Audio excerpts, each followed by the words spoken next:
Courage like Esther, stand boldly for God when fear tries to silence you. There comes a time when God calls us to stand, not because we feel strong, but because He wants to show His strength through our weakness. The story of Esther is one of the most powerful examples of divine courage. She was just an ordinary girl, taken from her home, placed in a palace she didn't choose, surrounded by power, fear, and uncertainty. Yet in the middle of all that, God was working. He was positioning her for a purpose she couldn't yet see. When danger came and her people were facing destruction, Esther had every reason to stay silent. The law said she could die if she went before the king uninvited. Fear whispered, "Stay quiet." Doubt said, "You're not enough."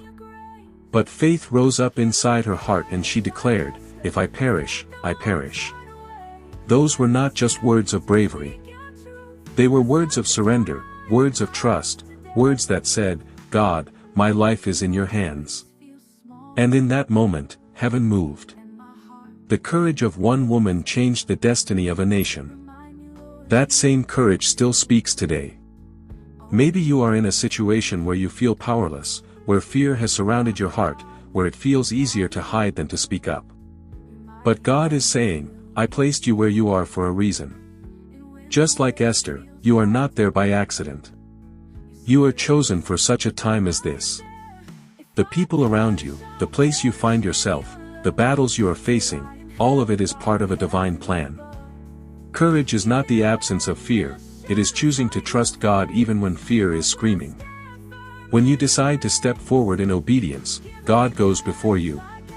He opens doors no one can shut. He changes hearts, moves mountains, and makes a way where there seems to be no way. Esther didn't know how things would end, but she knew who held the outcome. That's what real courage is, believing that God's plan is greater than your fear. When you trust Him, He gives you peace in the middle of uncertainty. He gives you boldness when others back down. He turns your quiet prayers into powerful testimonies. So do not be afraid to take that step. Do not be afraid to stand for what is right. You might be the answer God wants to use to bring change, healing, and salvation to others. Let this be your prayer today: Lord, give me the courage of Esther. Give me the strength to speak when you want me to speak and to move when you call me to move. Help me not to be silent when my voice can make a difference.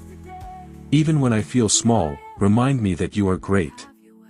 Fill my heart with faith, surround me with your peace, and help me to trust that you are working behind the scenes for my good. You are not forgotten.